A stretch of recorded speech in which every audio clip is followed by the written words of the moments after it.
Dominant Protector. Credit to the author. 4,221-30. Ang mga pangalan po na nandito ay galing sa mga name generator. Kaya kung meron man pagkakatulad sa mga pangalan ng totoong tao o lugar, ito ay tunay na hindi sinasadya. Oh, halos. Nauutol na sabi ni Natalie. Kaunti na lang. Saglit na natigilan si Terence bago niya narinig si Minerva sa tabi niya, hindi napigilan ang pagtawa, hindi lang konti, syol lang. Ni hindi mo man lang nahubad ang sinturon mo. Hindi alam ni Terence ang sasabihin. Maaring happy-go-lucky ang babaeng ito, pero pinalaki siya ng maayos. Mas reserve pa siya pagdating sa mga bagay na ganito kumpara sa isang mahiyaing babae tulad ni Minerva. Sinong may sabing isang syol lang? Ate Minerva, nagsisinungaling ka. Naka-half you know na ang sinturon ko. Nakipagtalo si Natalie na may pulang mukha. Sige, sige. Pero Natalie, mas mabuting bilasan mo. Gabi na ngayon. Kung magde-delay ka pa, magdilim na. Kung nag-aalala sa'yo si Pavilion Master Salter at hahanapin ka ng personal, may mangyayari. Tinakpin ni Minerva ang kanyang bibig at ngumiti habang pinaalalahanan siya. Og! Hindi napigilan ni Natalie ang manginig. Ito ay hindi imposible, Truett ay binalaan siya ng paulit-ulit na huwag magpalipas ng gabi sa lugar ni Terence. Hindi na siya naglakas loob na magpakatanga, nagngangalit ang kanyang mga ngipin at nag-ipon ng kanyang lakas ng loob, naghubad siya ng kanyang damit nang wala sa oras. Okay. Okay.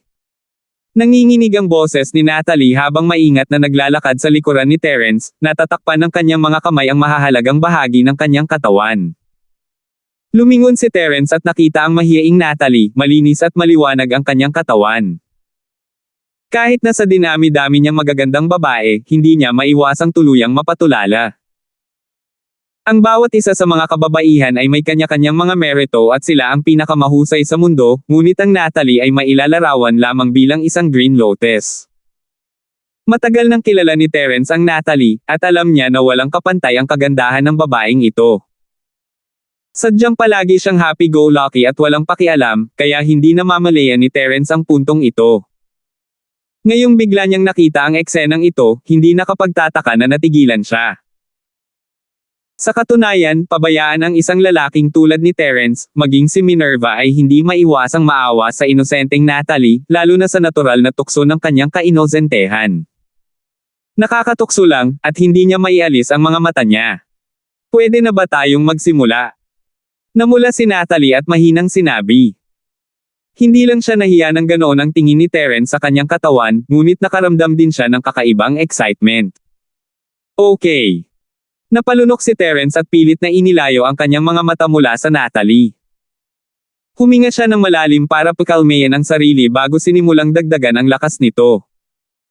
Pagkalipas ng 2 oras, matagumpay na naabot ng lakas ni Natalie ang rurok ng foundation stage. Kahit na binawi ni Terence ang kanyang mga kamay mula sa kanyang mga palso, namumula pa rin siya, hindi naglakas loob na tumangala sa kanya. Sa sandaling ito, dahil sa pagbibinyag sa chi, ang buong katawan ni Natalie ay nababalot ng pawis, na naging dahilan upang mas lalong hindi mapaglabanan ang dati ng makinis at mapang-akit na eksena. Maging si Terence, na laging may mataas na antas ng pagpipigil sa sarili, ay hindi na rin napigilan. Kung hindi dahil sa presensya ni Minerva, posibleng nak-A na niya ang Natalie, na pilit pa ring lumalaban, ganoon na lang. Tapos ka na. Nanginginig ang mahahabang pilak mata ni Natalie, at nahihiya niyang iminulat ang kanyang mga mata. Tama na. Little senior sister, isuot mo ang iyong mga damit. Pinilit ni Terence na kumalma habang nakatingin sa malayo sa kanya. Kung hindi siya nagkakamali, dapat ay madilim na sa labas. Kung hindi magmadaling bumalik ang batang babae na ito, marahil ay bibisita talaga si Truett, ang Pavilion Master ng tumataas na Sky Pavilion. Hindi lamang ito magdadala ng liwanag sa kanyang abang tirahan, kundi isang bagyo rin kung malalaman niya ang nangyari ngayon. Kung tutuusin, siya lang ang kanyang mahal na apo. Oh! Masunaring sumagot si Natalie, at hindi maiwasang gamaan ang pakiramdam. Gayunpaman, sinamahan ito ng isang bakas ng hindi maipaliwanag na pagkabigo. Kahit siya ay hindi maintindihan kung bakit siya magkakaroon ng ganoong pakiramdam. Naghanda na si Minerva ng tuwalya at mainit na tubig. Matapos panasan ang katawan ni Natalie, tinulungan niya itong magsuot ng damit. Pinaalalahanan naman siya ni Terence, "Little senior sister, dapat mong ilihim ang usapin ngayon. Kahit ang lolo mo ay hindi masasabi sa iyo. Alam ko, ang senior sister na ito ay napakatimpi, little junior brother, makatitiyak ka." Sa sandaling maisuot niya ang kanyang damit, agad na nabawi ni Natalie ang kanyang lakas, na nagpatawa kina Terence at Minerva. Nang magpaalam siya kina Terence at Randolph at bumalik sa tumataas na Sky Pavilion kasama ang maliit na curly bear, madilim na ang kalangitan. Si Truett ay nagsasanay ng kaligrapya sa pag-aaral, naghihintay sa kanyang pag-uwi. Gaya ng inaasahan, nang tingnan niya ang kanyang mahal na apo, si Truett, ang super big shot na hindi babalik kahit anong mangyari, nagulat siya. "Little Natalie, anong problema mo?" Hindi man lang nag-abalang magsulat si Truett. Ibinaba niya ang kanyang brush at tumingin sa Natalie pataas at pababa, nagtatanong na kinakabahan. "Kagagaling ko lang sa bahay ni Little Junior kuya. Hindi ako nagpalipis ng gabi sa pwesto niya." "Lolo, bakit ka kinakabahan?" Kumurap si Natalie at sinabing. Dati pa niyang gustong tumira kay Minerva, ngunit tinanggihan siya ni Truett, kaya kinailangan niyang sumuko. Hindi yun ang sinasabi ni Lolo. Hindi napigilan ni Truett na mabulunan sa mga salita ng kanyang kaibig-ibig na apo. Tumawa siya ng mapait at sinabing, "Ang lakas mo ang sinasabi ko. Paano ka biglang umakyat sa perpektong pundasyon ng pundasyon?" "Naku, ito, ang dami kong kinakain na foundation stage golden core sa Little Junior Brothers Place, kaya natural gumanda ang lakas ko, hehe." Inilibot ni Natalie ang kanyang mga mata at sinabing, "Kumakain ng foundation building golden cores." Hindi nakaimik si Truett. Umiling siya, hindi alam kung matatawa ba siya o maiiyak. Nalinlang siya ng kanyang mahal na apo na parang siya ay isang bata. Sa pamamagitan lamang ng pagkain ng ilang foundation establishment na gininto ang elixir, maaari siyang direktang sumulong mula sa gitnang yugto hanggang sa perpektong yugto ng pagtatatag ng foundation. Kung napakadaling makakuha ng isang foundation establishment na golden elixir, hindi ba mababaliw ang lahat ng mga magsasaka sa mundo na nagsasanay ng husto sa pag-iisa? Tama, si Little Junior Brother ay isang alchemy master, nakakagawa siya ng maraming pills. Naisip ni Natalie na gumawa siya ng magandang kasinungalingan, kaya't nilabas niya ang kanyang dila at ipinagpatuloy ang pagtatakip nito. "Sige, pero munting Natalie, kailangan mo pa ring magtanim ng mabuti at maglagay ng magandang pundasyon. Kung hindi, magiging inutil kang tao na walang lakas." Walang magawang tumango si Truett. Bagamat siya ay labis na naghihinala, hindi niya nais na makarating sa ilalim nito. Naniniwala siya na hindi sasaktan ni Terence ang kanyang apo, hindi pa banggitin na sinuri na niya ang Natalie mula ulo hanggang paa. Maliban sa pagtaas ng lakas, walang mali sa kanya, at sa wakas ay makakapanatag na siya. 4,222. Oh, alam ko. Naisip ni Natalie na makakawala siya, puno ng pananabik ang kanyang mukha. Hindi niya alam na pumikit lang si Truett dito dahil nagtiwala siya kay Terence. Habang si Natalie ay abala sa panloloko sa kanyang lolo, ang pavilion master na si Atticus ay bumaba muli sa mansyon ni Terence at ginawa ang paghihigpit. Pagbati, pavilion master. Mabilis na lumabas si Terence para salubungin siya. Alam niya na sa lakas ng pavilion master, magiging isang piraso ng cake para sa kanya ang pagtawid sa restriction at pumasok ng hindi gumagawa ng ingay. Ang kabilang partido ay naghihintay lamang sa labas bilang kagandahang loob. No need to be so polite. Nai-announce na ang appointment. Pagkatapos ng matinding kahirapan, mapopromote siya sa ikatlong pavilion master ng Welcome New Pavilion. Si Randolph ay mapopromote bilang senior brother ng bagong manager ng Green Cloud Pavilion. Ang balitang ito ay opisyal na iaanunsyo bukas. Nakangiting sabi ni Atticus. Iyan ay mahusay. Salamat sa iyong tulong, Pavilion Master. Tuwang-tuwa si Terence. Ang dalawang posisyon na ito ay magandang pagkakataon para sa mahirap na tao at Randolph. Hanggat maaari silang umunlad ng normal, magkakaroon sila ng magandang kinabukasan. Haha, yun ang dapat kong gawin. May isa pa. May balita kay Baron. Tumawa si Atticus, pagkatapos ay naging seryoso ang kanyang ekspresyon. Nagmisyon nga siya sa panahong ito. Ang lokasyon ng misyon ay nasa Crescent Sea malapit sa Southern Island. Gayunpaman, ang mga taong kasama niya sa misyon ay bumalik na lahat. Walang balita tungkol sa kanya, wala man lang balita. Pavilion Master, sinasabi mo bang si Kuya Beren lang ang umalis sa grupo? Nanikip ang puso ni Terence, ang kanyang intuition ay nagsabi sa kanya na talagang may nangyari kay Beren. Tama. Yung ibang tao na bumalik hindi alam kung nasaan siya o kung saan siya nagpunta. Magkahiwalay lang daw sila ng lakad ng mission. Tumango si Atticus. Bakit kayo naghiwalay ng landas sa kalagitnaan? Kumunat ang noo ni Terence at nagtanong, Pavilion Master, alam mo ba kung anong mission Senior Brother Lurie ang nasa oras na ito? Ang misyon mismo ay hindi mahalaga, Terence. Masasabi ko sa iyo nang sigurado na si Beren ay nakipaghiwalay sa iba para hanapin ang vice leader na si Yao. Pagtatapos ni Atticus, Vice Pavilion Leader Yao. Kumurap ulit si Terence. Mabuti ang pakikitungo niya kay Beren, ngunit wala siyang binanggit na kahit ano tungkol sa Vice Pavilion Leader na si Yao, kahit ang kanyang kawawang senior. Tama. Hindi kita tinatrato bilang isang tagalabas, kaya wala akong sasabihin sa iyo. Itong Deputy Pavilion Leader na si Yao ang palaging pinakadakilang taga-suporta ni Beren. Ilang taon na ang nakalilipas, pinangunahan ni Deputy Pavilion Leader Yao ang team sa isang misyon. Pagkatapos tanghali, wala na balita mula sa kanila-kanila. Wala ni isa sa kanila ang bumalik. Ang huling lugar kung saan sila nakatanggap ng balita ay sa dagat ng Black na ito. Kaya, esyo na pumunta doon si Beren para hanapin ang Deputy Pavilion Leader na si Yao. Ang misyon ay isang takip lamang. Matapos siyang pumunta doon, natural siya. Nakikita ko. Tumango si Terence, malalim ang iniisip. Narinig na niyang binanggit ito ng lalaki noon, ngunit sinabi lang niya na ang kanilang backer ay nasa isang misyon at hindi nakabalik ng ilang taon. Hindi siya naglagay ng anumang detalye.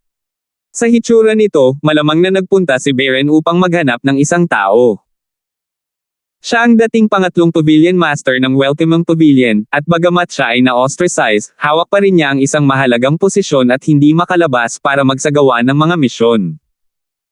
Pagkatapos bumaba sa pwesto, naging pangalawang senior brother siya ng Outer Sect Manager ng Green Cloud Pavilion. Kahit na tumaas lang ang kanyang posisyon at hindi bumaba, mas kaunti ang mga paghihigpit. Kahit na mawala siya sa loob ng ilang oras, hindi na iyon mahalaga. Pero, kahit na maghiwalay sila sa simula, pagkatapos ng misyon, huwag mong sabihin sa akin na hindi hinintay ng mga taong iyon si Kuya Lurie at bumalik na lang sila ng kusa. Hindi ba't medyo hindi makatwiran? Tanong ni Terence. In the surface, siguradong maghihintay siya, pero for show lang yan. Sa totoo lang, bagamat si Beren ay maituturing na isang henyo na disipulo at ang kanyang buhay ay palaging smooth sailing, dahil sa kanyang personalidad, pagkatapos ng pagkawala ng kanyang backer, ang Deputy Pavilion Leader na si Yao, sa totoo lang ay hindi siya maganda. Napabuntong hininga si Atticus. Hindi tulad ng kanyang kawawang nakatatandang kapatid na isang alagad na may karaniwang talento, si Beren Lurie ay nagningning din ng maliwanag sa loob ng ilang sandali sa Green Cloud Pavilion, na palaging walang talento. Kung hindi, hindi siya mag-iiwan ng ganoong impresyon sa puso ng Pavilion Master. Sa kasamaang palad, dahil sa pagkawala ng Deputy Pavilion Master na si Yao, si Beren ay parang isang agila na may putol na pakpak, hindi alam ng mundo, at nawala sa masa. Alam kong hindi naging maganda ang buhay ni Senior Kuya Lurie sa malugod na bagong pavilion. Pero hindi ba na-promote siya bilang pangalawang senior brother ng Outer Sect Manager ng Green Cloud Pavilion?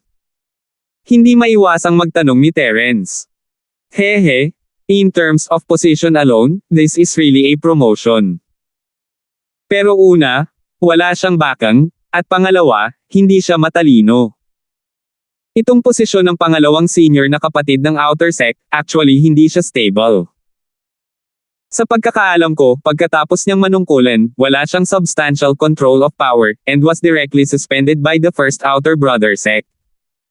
Nanghihinayang sabi ni Atticus. Ganun ba? Binalaan ni Terence si Beren na mag-ingat sa sitwasyong ito bago siya italaga, kaya hindi siya mukhang nagulat. Gayunpaman, ang sitwasyong ito ay hindi magandang bagay para sa pangmatagalang pag-unlad ng Green Cloud Pavilion. Huwag mong sabihin sa akin na hindi makikialam ang mga nakatataas. Tama, ngunit ang mga nakatataas ay hindi nakikialam sa kompetisyon sa pagitan ng mas mababang antas ng mga disipulo. Ito ay matagal ng kasunduan. Walang sino man ang padalos-dalos na lalabag sa panuntunang ito. Kung tutuusin, ito ay refleksyon din ng sariling kakayahan. Umiling si Atticus. Naiintindihan ko. Salamat sa pagsabi sa akin, Pavilion Master. Hindi inalam ni Terence ang bagay na iyon at tumango bilang pasasalamat. Wala lang. Maliit na bagay lang, nakangiting sabi ni Atticus. Matapos paalisin si Atticus, pumunta si Terence sa Welcome Pavilion para hanapin ang miserableng senior brother at sabihin sa kanya ang tungkol dito. Kung tutuusin, mas malapit kay Baron ang kahabag-habag na nakatatandang kapatid. Ang una ay Deputy Pavilion Leader na si Yao, at ngayon ay si Kuya Luri. Wala akong maitutulong. Ano ang dapat kong gawin? Pagkarinig nito ay hindi napigilan ng mapait na nakatatandang kapatid na mapabuntong hininga. Wala nang ibang paraan. Maghintay at makita lamang natin. Sana ay swertehin sila. Walang magawang sabi ni Terence. Alam niya ang dahilan, ngunit walang balita mula sa kanya. Gustuhin man niyang tumulong ay walang silbi. Sa huli, kasalanan ko naman ang pagiging walang kwenta ko. Kung medyo lumakas lang ako, sumama na ako sa senior Kuya Luri. Tapos, abangan na lang sana namin ang isa't isa. Mas mabuti na to kesa sa tumabi at nanunood ngayon, buntong hininga. Ang kaawa-awang senior na kapatid na may panghihinayang at sinisisi sa sarili. Senior Kuya Kurt, you don't have to blame yourself. Bagamat hindi ko pa nakilala ang Deputy Pavilion Leader na si Yao, kilala ko si Senior Kuya Luri. Hindi siya ordinaryong tao. Hindi ganoon kadaling mangyari ang isang aksidente. Baka may iba pa. Pag-aaliw ni Terence bago iniba ang topic. Oh, tama na. Bukod dito, may isa pa akong magandang balita para sa iyo. Ang posisyon ng pag-welcome ng bagong pavilion na pangatlong Pavilion Master ay nakumpirmang mahuhulog sa iyong ulo. Kaya, kailangan mong maging handa bukas. 4,223. Talaga. Ang kahabag-habag na nakatatandang kapatid ay agad na nagulat, at ang kanyang buong katawan ay nanlamig. Ito ay isang bagay na hindi niya pinangarap na panaginip. Ang pagiging pinakamatandang nakatatandang kapatid ng bagong manager ng Green Cloud Pavilion ay sapat na para masiyahan siya. Kailan pa niya pinangarap na maging pangatlong Pavilion Master ng Welcome New Pavilion? Ito ay kinikilala ng publiko na may gintong posisyon, at tanging ang pinakanamumukod tanging henyo ng mga disipulo ang nagkaroon ng pagkakataong makakuha ng bahagi. Si Pavilion Master Atticus na mismo ang nagsabi. Senior Kuya Kurt, sa tingin mo totoo ba? Kung hindi, bakit sa tingin mo bigla kung gustong dagdagan ang lakas mo ilang araw na ang nakalipas? Hindi ba para paghandaan ito? Tumawa si Terence. Junior Brother Linford. Ano ang gusto mong sabihin ko? Ako. Masyadong emosyonal ang kahabag-habag na senior brother na hindi man lang siya makapagsalita ng maayos ngayon. Hinawakan niya ng mahigpit ang braso ni Terence at nauutal, hindi makapagsalita ng kahit isang salita sa mahabang panahon. Kung hindi niya kilala si Terence, at ang mga suporta ni Vice Leader Yao at Baron ay sunod-sunod na nawala, siya ay nasa isang kakilakilabot na sitwasyon na. Paano siya magkakaroon ng ganoong kalaking pay sa kanyang ulo? Ang lahat ng ito ay salamat kay Terence. Ano ang sasabihin? Kung hindi natin pinangangalagaan ang sarili nating mga tao, kailangan ba nating ibigay ito sa mga tagalabas? Tinapik ni Terence ang balikat ng kawawang lalaki at ngumiti. Totoo yan, pero laking pasasalamat pa rin ng kaawa-awang senior na kapatid na hindi siya nakapagsalita. Walang buts. Senior Brother Kurt, gawin ang iyong makakaya. Hindi sa palagay ko mananatili ako sa North Island Pavilion na madalas sa hinaharap. Pagdating ng oras na iyon, si Randolph at ang iba pa ay kailangang umasa sa iyo upang alagaan sila. Huwag hayaan silang maging bullide. Pinutol ni Terence. Oo, alam ko yon. Kahit hindi mo ako pinagawa, ginawa ko na. Malakas na tumango ang kahabag-habag na nakatatandang kapatid. Kung ganoon, Maghanda ng mabuti ngayong gabi at hintayin ang maluwalhating appointment bukas. Tumawa si Terence at hindi nagtagal. Kinabukasan, mabilis na kumalat sa tatlong malalaking pavilion ang balitang siya ang naging bagong pangatlong pavilion master ng malugod na bagong pavilion. Sa partikular, tinatalakay ng buong Green Cloud Pavilion ang bagay na ito. Matagal nang bakante ang posisyon ng nakakanganyang bagong pavilion na pangatlong pavilion master. Ito ay isang malaking piraso ng matabang karne. Maraming makapangyarihang tao ang tumitingin dito ng may pag-iimbot. Gayunpaman, walang sino man ang inaasahan na mahuhulog ito sa mga kamay ng hindi kilalang tao tulad ng mapait na kagalakan. Isa lang itong malaking sorpresa. Gayunpaman, nang marinig ng lahat na ang mapait na kagalakan na ito ay isang tapat na taga-suporta ni Terence, hindi na nila ito nakitang kakaiba. Sa posisyon ni Terence sa tatlong pavilion, para itong araw sa kalangitan. Hindi naman kakaiba para sa kanya na tulungan ang mapait na kagalakan na makuha ang posisyong ito. Kasabay nito, si Randolph pumalit sa mapait na orihinal na posisyon ni Joy at naging senior disciple ng bagong manager ng Green Cloud Pavilion. Hindi ito nakatawag ng masyadong pansin. Pagkatapos ng lahat, ito ay isang maliit na bagay lamang, at ito ay hindi gaanong kahanga-hanga kaysa sa posisyon ng pangatlong master ng pavilion. Gayunpaman, sa parehong araw, may isa pang balita na nakakuha ng atensyon ng lahat. Ang young master na si Linden, na natalo ni Terence sa isang galaw at nawala, ay nakabalik na. Gayunpaman, marahil ito ay dahil sa sobrang nawalan siya ng mukha sa mga nakaraang laban, ngunit sa pagkakataong ito, bagamat ganap na siyang gumaling mula sa kanyang mga pinsala, ang kanyang pagbabalik ay hindi kasing high profile noong huling pagkakataon. Bumalik siya sa umaangat na pavilion na halos tahimik, at hindi nagdulot ng anumang kaguluhan pagkatapos noon. Desidido siyang kunin ang tagapamahala ng panloob na bulwagan, ngunit ngayon ay sumuko na siya. Kung tutuusin, kahit na malakas siya, naging stepping stone na siya ni Terence halata naman. Kahit na si Leonardo, ang kanyang biolohikal na lolo, ay tumakbo para sa kanya, imposible pa rin para sa kanya na kumuha ng ganoong kaalagang posisyon bilang inner sect steward second senior. At saka, kahit kaya niyang kunin, hindi niya makukumbansi ang publiko. Bihira para kay Linden na maging napakababa, at si Terence ay hindi nag-abala na humanap ng problema sa kanya pagkatapos marinig ang balita. Ipinagpatuloy niya ang kanyang mapayapang buhay sa numero 1 mansyon ng Chindian Pavilion. Pagkalipas ng 2 araw, habang ang mga bagong panlabas na sekta na opisyal na mga alagad ng tatlong malalaking pavilion ay unti-unting umangkop sa bagong kapaligiran at bilis, ang tatlong malalaking pavilion ay sa wakas ay naglabas ng opisyal na misyon ng mga disipulo para sa bagong taon. Mayroong 2 pangunahing gawain. Ang isa ay ang gawaing sandata.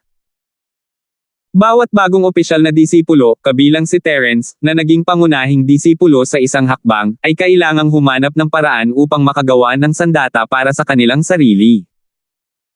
Ayon sa tradisyon ng tatlong pavilion, magkakaroon ng kompetisyon sa armas sa kalagitnaan ng taon, at lahat ng mga disipulo ay maaaring mag-sign up. Siyempre, ang mga walang armas ay natural na walang karapatan. Bilang karagdagan sa misyon ng armas, ang isa pang misyon ay isang pagsubok na misyon. Ang bawat opisyal na alagad ng tatlong pavilion ay maaaring magmisyon dito. Hanggat natapos nila ang misyon, maaari nilang makuha ang kaukulang mga puntos ng guild. Ang mga puntos na ito ay maaaring maipon at ipagpalit para sa kaukulang mga gantimpala sa North Island Cultivators Guild. Sa prinsipyo, ang lahat ng mga misyon na ito ay ginawa ng mga disipulo sa kanilang sariling malayang kalooban. Gayunpaman, ang tatlong malalaking pavilion ay nagtakda ng isang punto, na ang bawat opisyal na disipulo, kabilang ang mga panloob na pangunahing disipulo, ay dapat kumpletuhin ang hindi bababa sa 2 pagsubok na misyon bawat taon. Ito ang pinakapangunahing pangangailangan para sa karanasang pag-aaral, at kahit kay Titing na Catamaran ay hindi pinahintulutan. Kahit para sa isang young master tulad ni Linden na may malalim na background, isa na siyang inner sect core disciple. Kung gusto niyang mamuhay ng magandang buhay, kailangan niyang magmisyon. Walang ibang pinayagang tumulong sa kanya sa paggawa nito. Siyempre, kasama ang kanyang lolo na si Leonardo doon, anuman ang mangyari, hindi siya magkukulang sa cultivation resources. Gayunpaman, paanong ang isang ambisyosong tulad niya ay handang mag-aksaya ng kanyang oras at maging isang ordinaryong alagad lamang. Kahit na hindi siya maaaring makipagkompetensya para sa posisyon ng pangalawang kapatid na lalaki na namamahala sa panloob na sekta dahil sa kalunos-lunos na kinalabasan ng kompetisyon ng panloob na sekta, ito ay pansamantalang bagay lamang. Siguradong ma-promote siya sa hinaharap. Upang maiwasang mapintasan ng iba, dapat siyang magsimula sa pangunahing link na ito at subukan ang kanyang makakaya upang gumanap ng mahusay hanggat maaari. Siyempre, magiging ibang kwento kung ito ay isang pangalawang henerasyong magsasaka na hindi man lang naudyukan. Halimbawa, ang Natalie ay wala sa mood na magtanim. Tungkol naman sa pagsubok na misyon, ito ay batay lamang sa kanyang sariling kaligayahan. Kahit hindi siya pumunta, walang magsasabi tungkol sa kanya. Si Terence at Minerva, natural, ay gagawa ng mga misyon. Pumunta silang dalawa sa mission list na itinakda ng 3 pavilion at iniskan ito pataas at pababa. Mayroong higit sa 100 pagsubok na misyon ng iba't ibang laki dito. May mga individual na misyon ng mas mababang kahirapan, at mayroon ding mga misyon ng pangkat na mas mahirap. Posible lamang itong makumplito kung maraming tao ang nagtutulungan. Gayunpaman, isang bagay ang sigurado. Ito man ay isang misyon ng isang tao o isang misyon ng grupo, lahat ito ay inilipat mula sa asosasyon ng mga magsasaka sa North Island. Sa makatuwid, ang ilan sa mga pangmatagalang misyon ay medyo pamilyar. Sa sandaling ito, mayroon ng isang dagat ng mga tao sa harap ng lupon ng misyon. Maraming mga alagad mula sa 3 pavilion ang natipon. 4,224. Sa abot ng nakikita ng mata, medyo may ilang mga core inner sect disciples ang nakita niya sa inner sect competition, pero mas marami pang outer sect disciples. Nakita rin ni Terence ang ilang matandang kakilala mula sa Welcome Pavilion, tulad ni Vladimir at Bella. Nang makita ng mga taong ito si Terence, hindi nila maiwasang magpakita ng paggalang. Saan man dumaan sina Terence at Minerva, lahat ay sinasadyang gumawa ng paraan para sa kanila, hindi nangangahas na saktan sila kahit kaunti. Iba na ang mga bagay-bagay ngayon kahit gaano pa kalaki ang atensyon na nakukuha ni Terence noon, siya ay nasa hanay lamang ng malugod na pavilion, at maaari nilang pag-usapan siya o kutsain man lang kung hindi nila siya gusto. Ngunit iba ang mga bagay ngayon. Dahil sa mga salita ni Truett, si Terence ay nasa ibang mundo ngayon sa kanila. Ang pagharap kay Terence ay parang pagharap kay Julius, na lumitaw ng wala saan. Nakatingin lamang sila sa kanya, ngunit hindi sila nang ahas na magpakita ng anumang kawalang galang. Hindi sila bobo.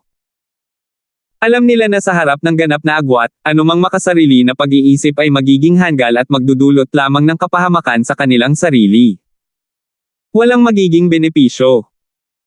Ang iba pang mga tao, lalo na ang mga sumalungat kay Terence noong nakaraan, lahat ay nanatiling magalang na malayo sa kanya.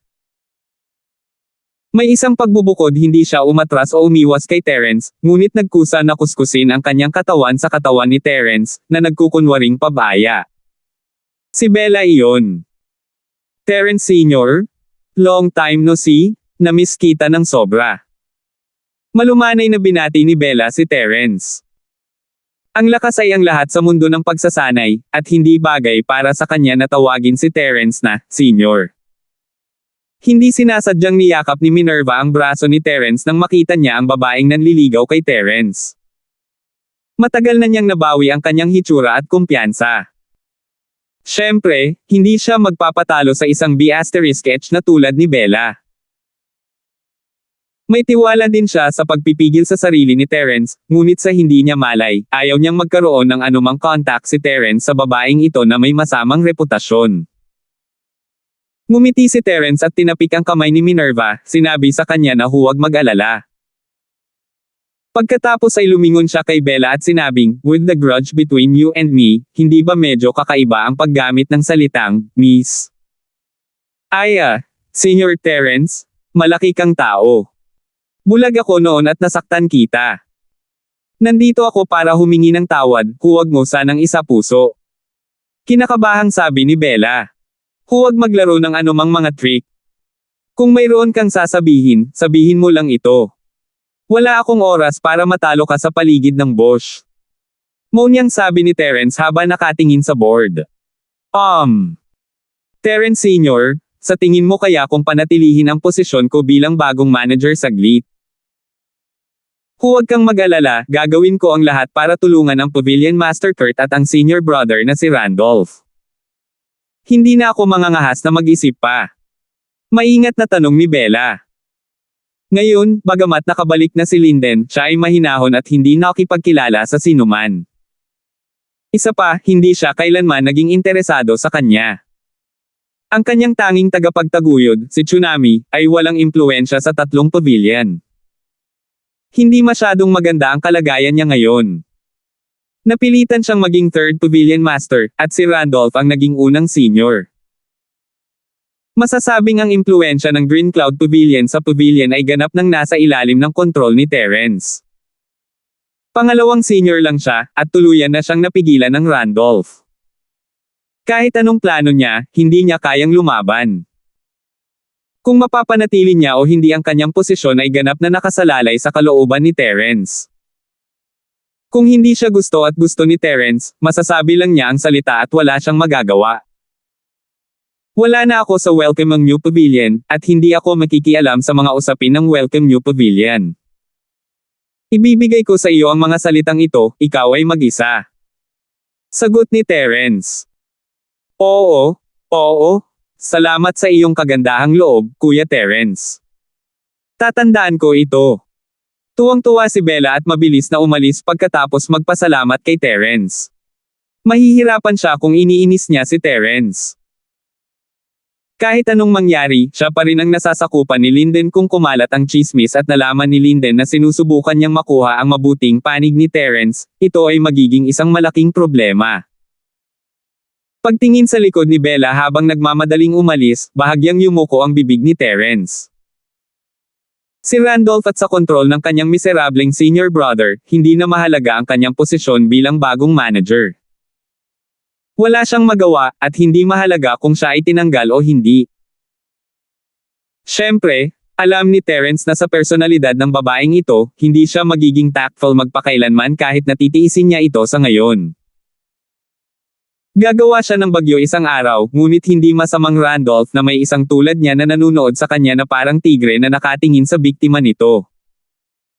Si Randolph ay mahusay sa lahat ng paraan, ngunit ang kanyang pagkatao ay masyadong banayad.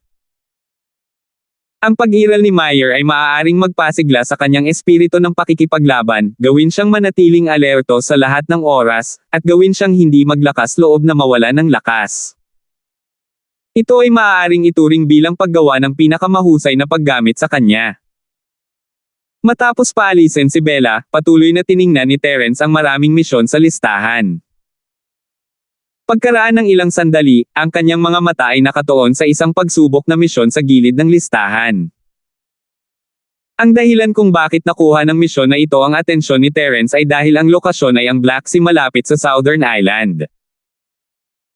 Hindi kilala ni Terence ang sinumang Vice Pavilion Master na si Yao, ngunit labis siyang nag-aalala sa pagkawala ni Baron. Hindi siya nakakatulong noon kahit gusto niya, pero ngayon, magagamit niya itong trial mission bilang pagkakataon para mahanap si Baron. Ito ay isang magandang ideya, pagpatay ng 2 ibon sa isang bato. Tiningnan ni Terence ang mga detalye ng misyon at napagtanto na ito ay isang misyon ng pag-aresto, at hindi ito madali. Ang target, si Wabao, ay nasa tuktok ng huling yugto ng Gininto Angkor. Siya ay isang sikat na masamang magsasaka sa North Island na dalubhasa sa pag-inom ng asensya ng dugo ng mga dalagang dalaga para sa paglilinang. Ang North Island at karamihan sa mga tribo ng magsasaka sa malapit ay nag-iwan ng bakas ng mga krimen ng lalaking ito. Ang law enforcement hall ay humigit kumulang na binibilang na mayroong kasing dami ng 300 kababaihan ang napatay ng lalaking ito, at hindi ito complete count. Maraming mga nawawalang babae na malamang na pinatay din ng lalaking ito, ngunit walang nag-link sa kanya sa mga oras na iyon. Ang serye ng mga kaso na ito ay nagdulot ng sensasyon sa North Island. Dahil sa kumukulong sama ng loob ng publiko, maging ang mga nakatataas sa 3 pavilion ay naalarma. Matapos makialam sa investigasyon ng Law Enforcement Hall, sa wakas ay ikinulong nila ang target sa masamang magsasaka, si Wabao Liang. Sa kasamaang palad nang kumilos na ang mga eksperto ng Law Enforcement Hall, agad na nakatakas ang taong ito mula sa North Island pagkatapos marinig ang balita. Simula noon, hindi na siya nagpakita sa teritoryo ng North Island at tumakas. Ayon sa nakagawiang gawi, ang Law Enforcement Hall ng tatlong malalaking pavilion ay tumutugis lamang sa mga tao sa hilagang bahagi ng isla. Bagaman may mga kaso ng mga taong tinutugis hanggang sa dulo ng mundo, napakabihirang nila. Tanging ang mga espesyal na kriminal na nagbanta sa kaligtasan ng tatlong malalaking pavilion ang tatangkilikin ng gayong espesyal na pagtrato. 4,225. Sa ilalim ng normal na mga pangyayari, hindi lubusang babalewalay ng Law Enforcement Hall ang isang wanted na kriminal kapag nakatakas na siya sa teritoryo ng North Island, ngunit higit sa lahat ay makikipag-ugnayan sila sa mga puwersang nagpapatupad ng batas ng iba pang mga isla ng Sky Class. Kung hindi mahuli ang wanted na kriminal sa loob ng maikling panahon, ito ay magiging trial mission, at maraming disipulo ng tatlong pavilion ang pupunta para hulihin siya. Siyempre, ang kinakailangan ay kailangan niya maging sapat na malakas.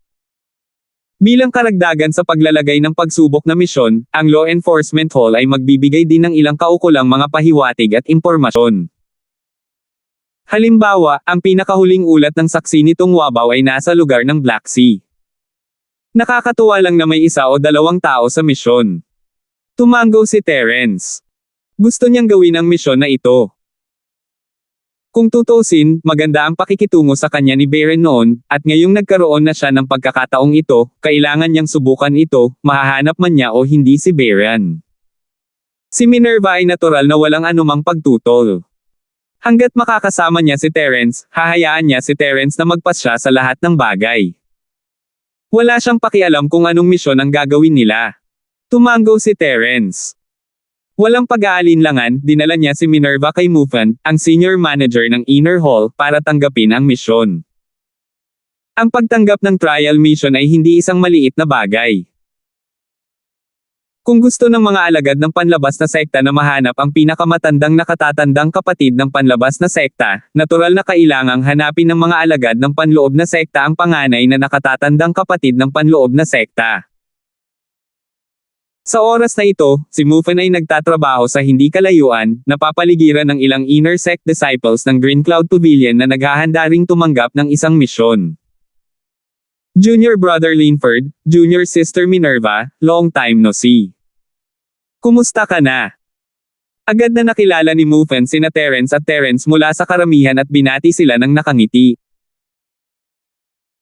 Nakita niya ito ng sarili niyang mga mata sa kompetisyon ng panloob na sekta kahit na siya ang unang nakatatandang kapatid na lalaki na namamahala sa inner sect, ang numero 1 pangunahing disipulo sa sekta, hindi siya nang ahas na magpahangin sa harap ni Terence. Isinasantibi ang katotohanan na si Terence ay ang bagong disipulong hari ng panloob na sekta kapwa ang kanyang lakas at potensyal ay hindi maaaring maliitin, ang susi ay ang kanyang pagkakakilanlan bilang personal na disipulo ni Truett. Malapit na siyang maging susunod na Julius, at maging ang master ng Chindian Pavilion, si Atticus, ay kailangang maging mabait sa kanya, lalo pa ang isang senior manager ng inner sect. Hindi dapat magpaloko sa kaluwalhatian ng posisyon. Kung mas mataas ang posisyon, mas mahirap itong umupo ng matatag dito. Hindi lamang ang isa ay nangangailangan ng malakas na lakas at impluwensya, ngunit kailangan din ng isa ng mabuting paghuhusga. Kung hindi niya sinasadyang masaktan ang isang taong may makapangyarihang background tulad ni Terence, malamang na matapos na ang posisyon ni Mufan bilang pinuno ng inner sect. Senior Kuya Gia, kumusta ka na? Binalikan ni na Terence at Minerva ang kilos. Kung bibigyan siya ng mga tao ng isang paa, ibabalik niya ang pabor 10 talampakan. Si Terence ay hindi bastos na tao. Hindi man siya nagkaroon ng malalim na relasyon sa mga tulad ni Mufan, kailangan man lang niyang mapanatili ang magandang relasyon sa ibabaw para mas maging convenient para sa kanya na gumawa ng mga bagay sa hinaharap. Nang makita sina Mufan at Terence na bumabati sa isa't isa, ang iba pang mga panloob na disipulo na nagtitipon sa gilid ay lumipat lahat sa gilid. Sila ay matataas at makapangyarihang panloob na mga disipulo, ngunit hindi sila may kukumpara kina Terence at Mufan. Maaari lamang silang lumipat sa gilid sa ngayon. Sa katunayan, kahit na hindi sila, Mufan ay walang pakialam. Malinaw kung sino ang mas mahalaga sa pagitan ng mga taong ito at ni Terence. Junior Brother Linford at Junior Sister Minerva, naghahanda ka na bang tumanggap ng misyon? Baka sa mukha ni Mufan ang saya. Sa pagkakataon at oras na ito, kitang-kita sa isang sulyap ang kanyang intensyon. Tama.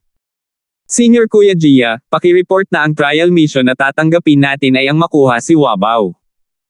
Sabi ni Terence. Kunin si Wabaw.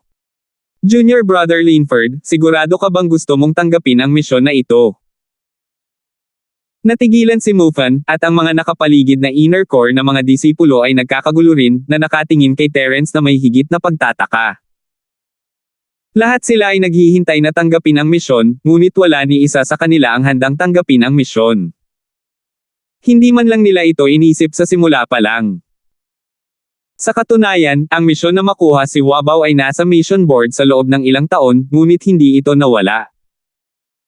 Ang tanging pagbabago ay ang lokasyon kung saan pinakaaktibo si Wabaw. Walang ibang dahilan kundi ang katotohanang karamihan sa mga alagad ay ayaw tanggapin ito. Sa mata ng lahat, ang ganitong uri ng misyon sa pagtugis ay talagang masipag at walang gantimpala. Hindi banggitin na ang mga taksil na ito ay pawang mga makapangyarihang tao, ang paghahanap lamang sa kanila ay nangangailangan ng maraming oras at lakas, kahit na may opisyal na impormasyon. Magiging mahirap na hanapin sila sa huli, hindi banggitin na kailangan nilang makipaglaban sa kanilang buhay pagkatapos. Sa halip na kumuha ng ganoong kalaking panganib at magbayad ng napakalaking halaga para tugisin ang gayong masamang tao, mas mabuting gamitin ang panahong ito upang maghanap ng mga likas na kayamanan. Kung sila ay mapalad at nakatagpo ng ilang kayamanan na lumalaban sa langit, hindi imposible para sa kanila na umakyat sa langit sa isang hakbang. Kahit na sila ay malas, sila ay babalik ng walang dala, hindi sa lawak na madaling itapon ang kanilang buhay. Napakaraming low risk at high return mission, ngunit hindi niya ito pinili. Sa halip, gusto niyang hulihin si Wabaw, na pumatay ng hindi kumukurap. Nabaliw ba siya? Gayunpaman, kahit nagulat sila, hindi sila naglakas loob na kutsain si Terence sa harap niya. Pinag-isipan nila ito baka gusto ni Terence na ipakita ang kanyang lakas, at iyon ang dahilan kung bakit pinili niya ang napakahirap na misyon. Kung tutuusin, kitang-kita ang lakas ni Terence sa nakaraang inner sect competition, lalo na noong nakipagtambalan siya kay Minerva. Kahit sino pa ang nakilala nila, kaya nilang patayin sa isang galaw. Masasabing invincible sila sa Golden Core Stage. Kahit na si Wabaw ay isang peak late Golden Core Stage Master, magduruso pa rin siya kapag nakilala niya ang dalawang ito. Tama. Paumanhin sa abala sa iyo, senior na kapatid na si Mufan. Nakita ni Terence ang mga ekspresyon sa mukha ng lahat at mahinang ngumiti. Sige, dahil nakapagdesisyon na sina Junior Brother Linford at Junior Sister Minerva, hindi na ako magsasabi ng kahit ano. I-report kita ngayon. I wish you success. Nakangiting sabi ni Mufan. Salamat. Paalam. Sina Terence at Minerva ay ikinulong ang kanilang mga kamay at umalis upang maghanda para sa misyon. Bagamat hindi sila magagapi laban sa mga Golden Core Cultivator kapag nagtutulungan, sina Terence at Minerva ay nasa early Golden Core stage lamang. Wala silang kapangyarihan na gawin ang anumang gusto nila kapag lumabas sila, kaya kailangan nilang maging handa kung sakaling sila ay mahuli. Bilang karagdagan sa paghahanda ng ilang mga item na maaaring maging kapaki-pakinabang sa misyon, ang dalawa sa kanila ay kailangan ding magpaalam sa lahat. Kung tutuusin, hindi nila alam kung hanggang kailan sila mawawala, kaya ayaw nilang mag-alala ang lahat. Maliban sa Natalie, ang miserableng senior brother, si Randolph, at ang iba pa, si Terence ay pumunta pa para kausapin ang hari ng junk, na nasa kanyang poste pa rin. Ang tanging natitira ay ang kanyang matandang kaibigan na si Melvin. 4,226. Pupunta ka sa Southern Island. Nang marinig ang balita mula sa bibig ni Terence, huminto si Melvin at mabilis na nagpaalala, ang Southern Island ay ang base camp ng Spirit Beast Clan at palaging tinatanggihan ang mga tao. Kung hindi kinakailangan, ipapayo ko sa iyo na huwag pumunta. Manager Hong, mali ang pagkakaintindi mo. Hindi ako pupunta sa Southern Island, pupunta lang ako sa Ming Arc malapit sa Southern Island. Nakangiting paliwanag ni Terence. Nako, hindi problema yan. Bukod sa Southern Island, maraming mga human cultivator ang naninirahan sa mga nakapalibot na isla. Nakahinga ng maluwag si Melvin. Saglit siyang nag-isip at sinabing, ang Black Sea area ay isang lugar kung saan naghahalo ang mga dragon at ahas. Napakagulo daw. Gayunpaman, nagkataon na may branch ng Hong Chamber of Commerce namin doon. Botong ang tawag sa tindera. Siya rin ay isang matandang kaibigan na naging kaibigan ko sa loob ng maraming taon. Pagkatapos mong pumunta doon, kung ano ang kailangan mo sa kanya. Alam ko. Botong. Tatandaan ko yan. Salamat Manager Hong. Mahinang ngumiti si Terence, medyo pamilyar ang eksenang ito. Bago siya pumunta sa Hyukay Chanwu Mountain, sinabi rin sa kanya ni Melvin ang parehong bagay, ngunit si Jonas Collins ang ipinakilala noon, at si Botong sa pagkakataong ito. Ngayong naisip na niya ito, nagawa lamang ni Terence na umalis sa gitnang isla nang hindi nasaktan at nakakuha ng napakaraming salamat sa babala ni Melvin. Kung hindi man lang siya makakahanap ng matitirahan sa labas ng gitnang isla. Matagal na sana siyang hinahanap ng Snow Sword Sect, at hindi alam kung mabubuhay pa siya. Hindi mapigilan ni Terence na mapangiti sa naisip. Hindi niya alam kung ano ang mangyayari sa parehong sitwasyon. Oy, hindi mo na ako kailangang pasalamatan. Kahit na wala ka sa relasyon ko sa kanya, tungkulin din ito ni Botong. Huwag mong sabihing nakalimutan mo na, ikaw na ngayon ang Honorary Vice President ng ating Hong Chamber of Commerce. Hindi napigilan ni Melvin na matawa. Hehe, secret pa rin ba to? Without your higher-ups public announcement, baka hindi na niya ako kilalanin bilang Honorary Vice President. Mas maaasahan ang dating pagkakaibigan ninyong dalawa. Sabi ni Terence, umiling-iling. Speaking of which, ilang taon ko na siyang hindi nakikita. Hindi ko alam kung anong sitwasyon niya ngayon. Pero kung ano man ang mangyari, young hero Linford, you can just reveal your identity as the Honorary Vice President. Kahit may maghinala sa iyo, with the Hong Chamber of Commerce's internal information channels, mabilis mong mahahanap ang Nakajima headquarters para kumpirmahin ito sa maliit na sangay na ito, tulad ni Atticus, ang walang kwenta na pagkakakilanlan. Ang sangay ay maglalakas loob na suwayan ka. Kung hindi, ito ay katulad ng pagtataksil, at ang parusa ay napakabigat. Maingat na babala ni Melvin. Sige, nakuha ko na. Tumango si Terence. Bagamat sinabing hindi kayang sugpuin ng isang malakas na dragon ang isang ahas sa sarili nitong teritoryo, siya at si Minerva ay pupunta sa lugar ng Crescent Sea. Hindi sila pamilyar sa mga tao at sa lugar. Kung kahit ang sangay ng Hong Chamber of Commerce doon ay hindi makikipagtulungan sa kanya, talagang magiging napakagulo. Kung wala talaga siyang choice, magagamit lang niya ang kanyang kapangyarihan para sugpuin ang mga ito. Pagkatapos magpaalam kay Melvin, handa na ang lahat. Agad na umalis sina Terence at Minerva patungo sa Black Sea area. Dahil ang espiritual na ibon ni Minerva ay isang mahusay na lumilipad na espiritual na hayop, silang dalawa ay natural na hindi na kailangang mag-aksaya ng anumang pagsisikap. Dalawang tao at isang ibon ang maaaring direktang umalis. Mula sa tatlong pavilion ng North Island hanggang sa Crescent Sea area, ang distansya ay halos sa buong mapa ng Sky-class Island. Ang paglalakbay ay hindi maikli. Kahit na ang isang lumilipad na espiritong hayop ay maglakbay araw at gabi, ito ay aabutin ng hindi bababa sa 10 araw. Kung nakatagpo sila ng anumang aksidente o panganib sa daan, ito ay magiging mas mahirap. Sa kabutihang palad, ang spirit bird ni Minerva ay mahusay sa lahat ng iba pang aspeto maliban sa mababang kapangyarihan nito sa open sea. Hindi lamang ito mabilis, maaari itong lumipad ng tuloy-tuloy, ito ay alerto, at higit sa lahat, ito ay may sobrang pisikal na lakas. Ang lahat ng ito ay napakabihirang para sa isang purong lumilipad na espiritong hayop. Dagdag pa, ang rutang pinili ni Terence sa simula ay sa baybayin ito ay medyo ligtas, kaya ang mga unang ilang araw ay kalmado at mapayapa. Ngunit sumunod, kinailangan nilang tumawid sa malawak na dagat. Ito ay isang bagay na hindi maaaring makatulong.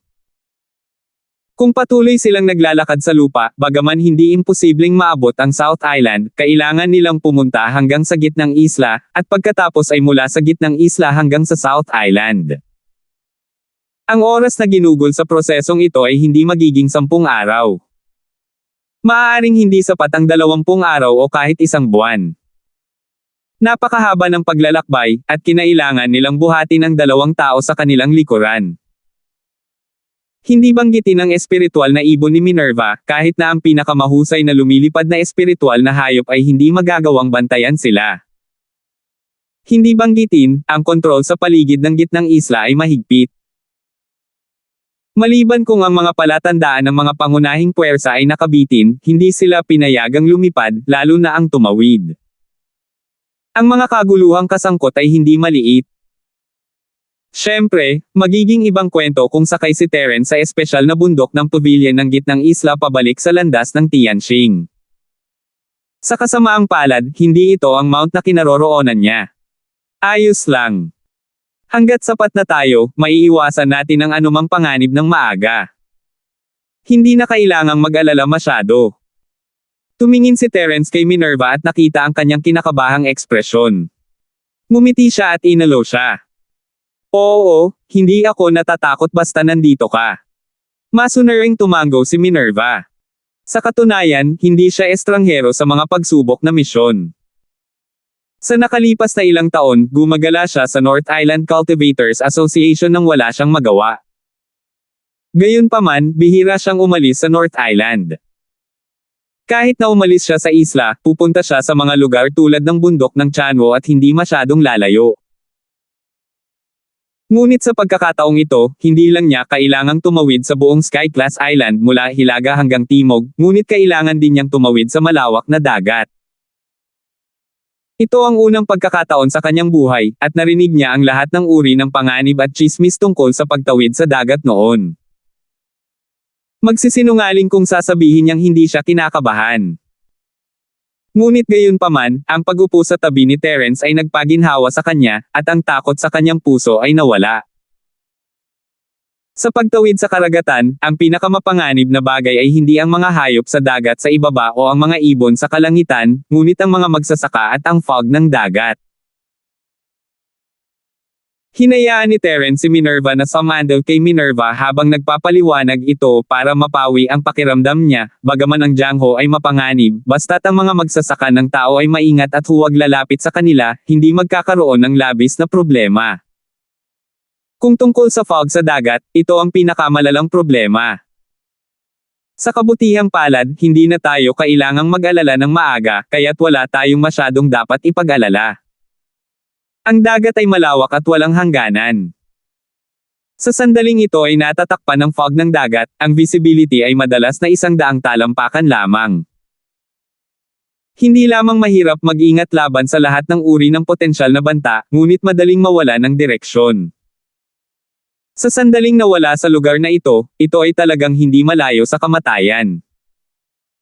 Maraming mga magsasaka na lumabas upang gumawa ng mga misyon ang talagang namatay sa ilalim ng fog ng dagat. 4,227. Sa lugar na sakop ng sea fog, ang mapa ng ruta ay hindi nakapakipakinabang, dahil kahit na may mga palatandaan na maaaring tumulong sa paghatol, hindi sila makikita sa fog ng dagat. Ang tanging maaasahan nila ay ang kumpas. Para maiwasan ang anumang aksidente, naghanda si Terence ng 2 espesyal na ginawang Sky-class Island Compass, isa para sa kanya at isa para kay Minerva, kung sakali. Gamit ang compass, gaano man kakapal ang ulap sa dagat, hindi nila kailangang mag-alala na mawala. Hanggat hindi sila pumunta sa maling direksyon at maingat, sa huli ay makakarating sila sa kanilang destinasyon.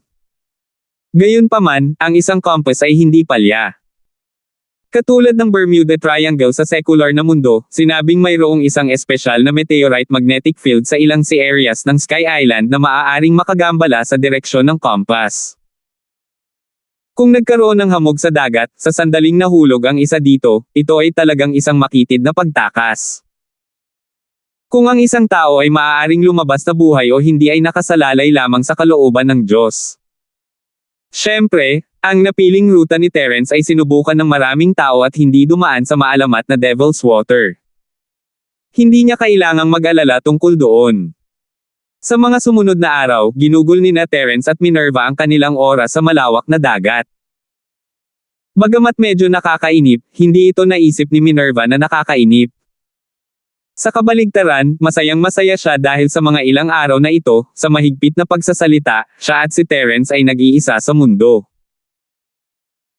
Nang walang anumang pakikialam mula sa mga tagalabas, magkayakap sa taong mahal mo, tahimik na tumatawid sa malawak na dagat, ito ay isang romantikong eksena na pinangarap ng maraming mga batang babae. Si Terence, sa kabilang banda, ay hindi masyadong interesado sa mga bagay na ito, ngunit kailangan niya maging maingat sa lahat ng oras, at kailangan niyang bantayan ang compass, kaya hindi siya nababato. Ang paglalakbay ay walang kaganapan at ang dalawa ay hindi nagkaroon ng anumang gulo. Kahit na may mga senyales ng panganib, mabilis itong matukoy ni Terence at maiiwasan ito. Hindi malayo sa unahan, dapat ay ang Black Sea area. Lumiwanag ang mga mata ni Terence habang tinitingnan ang ruta sa mapa. Talaga. Gayunpaman, mukhang hindi nagulat si Minerva. Sa halip, nakaramdam siya ng kaunting panghihinayang. She mumbled to herself, ang bilis talaga ng panahon kapag tayong dalawa lang. Tama. Minerva, tingnan mo. Maraming tao at lumilipad na mga espiritual na hayop sa harapan natin. Isang lugar lamang kung saan nagtitipon ang mga magsasaka tulad ng Black Sea na lugar ang magkakaroon ng napakaraming tao. Sabi ni Terence, sabay turo sa unahan. Itinaas ni Minerva ang kanyang ulo at tumingin sa malayo. Napagtanto niya na may nakikita nga siyang gumagalaw na bituin sa di kalayuan. Sa masusing pagsisiyasat, lahat sila ay lumilipad na espiritong hayop na may dalang mga tao. Nangangahulugan ito na kahit na ang lugar na ito ay hindi ang Black Ark Sea, ito ay napakalapit na. Kung ito ay malayo, ito ay tulad ng mga nakaraang araw, kung saan hindi niya makikita ang isang tao sa buong maghapon. Maganda yan, makakahanap na tayo ng lugar para makapagpahinga. Masayang sabi ni Minerva. Nakakalungkot mang magpaalam sa kanilang dalawa, pagod pa rin siya sa mahabang pananatili sa likod ng ibong espiritual. Kahit wala siyang ginawa, pagod pa rin siya sa pag-iisip. Ang pinakagusto niyang gawin sa mga oras na ito ay maghanap ng at maligo ng mainit para makapagpahinga. Iyon ang pinakamataas na kasiyahan. At saka, sa mga mata niya, basta makasama niya si Terence, silang dalawa lang. Oo. Si Terence ay medyo nasa sabik din siya ay naglalakbay sa karagatan ng napakaraming araw ng diretso, at hindi niya mapabayaan ang kanyang pagbabantay. Bilang isang maagang Oris Core practitioner, wala siyang problema sa pisikal, ngunit unti-unting naipon ang kanyang pagkapagod sa isip, at talagang hindi ito magandang pakiramdam. Kailangan talaga niyang humanap ng mapagpahingahan. Habang nag-uusap silang dalawa, hinimok nila ang espiritual na ibon sa ilalim nila na pabilisin ang bilis nito. Gayunpaman, bago sila tuluyang makapasok sa karagatan ng Black, isang lumilipad na espiritual na hayop ang biglang sumugod sa napakabilis na bilis. Nagulat si Terence, iniisip na masyado pang maaga para sa kanya para maging masaya. Ang pinakamalaking problema sa dagat, maliban sa fog, ay ang mga practitioner. Ibinaba niya ang kanyang bantay sa isang sandali ng kagalakan at agad na pinuntirya. Lumingon siya at tumingin sa taong nasa likod ng lumilipad na espiritong hayop. Ang nakaupo sa gitna ay isang lalaking nakasuot ng kulay abong puting damit. Sa hitsura niya, mukhang nasa early 30s na siya, pero halatang hindi ito ang totoong edad niya. Maaaring panatilihin ng mga magsasaka ang kanilang hitsura magpakailanman. Maliban na lang kung tumanda sila sa sarili nilang inisyatiba o nagbago ang kanilang hitsura, magiging pareho pa rin sila kahit na makalipas ang daan-daang taon. Pinalaki ni Terence ang lalaking ito ay medyo gwapo, at ang uri ng idolo na gusto ng mga babae. Kung nasa common world lang siya, malamang gagawa siya ng pangalan sa entertainment industry. Gayunpaman, sa matalas na pandaman ni Terence, napagtanto niya na sa ilalim ng maaraw at gwapong mukha na ito, may halatang bakas ng masamang enerhiya. Mas makapal pa ito kaysa kina Linden at Tony, kaya natakot ang mga tao. Halatang hindi siya mabuting tao. Sa tabi ng lalaki, may dalawang kasamang bata at magagandang babae, isa sa kaliwa at isa sa kanan. Bagamat hindi nila maihahambing ang walang katulad na kagandahan ni Minerva, sila ay bihira pa rin at superior. Bukod dito, ang dalawang babae ay nakasuot ng napaka-provocative. Dalawang maliliit na piraso ng tela lamang ang nakatikip sa kanilang mga pribadong bahagi, at ang iba pa nilang mapuputi at mapang-akit na mga figure ay makikita sa isang sulyap. Dagdag pa rito, mapang-akit ang poster ng dalawang babae, at paminsan-minsan ay gagawa sila ng mga mapanuksong galaw, na talagang nagpakulo ng dugo ng mga tao. Nakasuot siya ng mga babaeng bar sa sekular na mundo. Kumaibat ang mga labi ni Terence. Ang Sky Class Island ay sumunod sa mga sinaunang kaugalian, at ang konsepto ng mga lalaki at babae ay napaka-tradisyonal. Sila ay nagbigay ng maraming pansin sa mga hangganan sa pagitan ng mga lalaki at babae, at kaya ang mga normal na babae ay nagsusuot ng medyo konserbatibo. Ang mga Vicks na tulad ni Bella lamang ang magbibihis ng mapanukso. Itong dalawang babaeng nasa harapan niya ay mas maganda pa doon. Bilang karagdagan sa lalaking ito at dalawang babae, mayroon ding isang mabagsik na mukhang nasa katanghaliang gulang na lalaki sa likod ng lumilipad na espiritong hayop. Mula sa kanyang ordinaryong damit, siya ay tila isang utusan, at siya ay nakaupo sa harap ng lumilipad na espiritong hayop. Gayunpaman, sa kanilang apat, ang pinaka-inaalala ni Terence ay itong mukhang ordinaryong nasa katanghaliang gulang na lalaking ito. Ang masamang tao sa pangunahing upuan ay isang late-stage golden core, hindi siya masyadong problema. Ang dalawang babaeng kulang-kulang ang suot na katabi niya ay mas mahina, nasa foundational level pa lang sila. Ang tanging hindi makita ni Terence ay itong mukhang ordinaryong nasa katanghaliang gulang na lalaki. Si Terence ay isang master na ganap na nakalusot sa maagang golden core stage. Gamit ang kanyang gintong daliri, nakikita niya ang lahat ng antas sa loob ng golden core stage sa isang tingin. Gayunpaman, hindi niya makita ang lakas ng nasa katanghaliang gulang na ito. Isa lang ang ibig sabihin nito, Sentimo, ang nasa katanghaliang gulang na lalaking ito ay dapat na isang makapangyarihang master sa itaas ng nascent soul stage. Hindi mapigilan ni Terence na mabigla. Sino ang masamang taong ito, upang magawa ang isang makapangyarihang orihinal na master stage ng sanggol na handang maging lingkod niya? 4,228. Gayunpaman, ayaw ni Terence na makipag-ugnayan sa kanila. Kung tutusin, bago pa lang sila sa lugar na ito, at may kasama silang nascent soul master.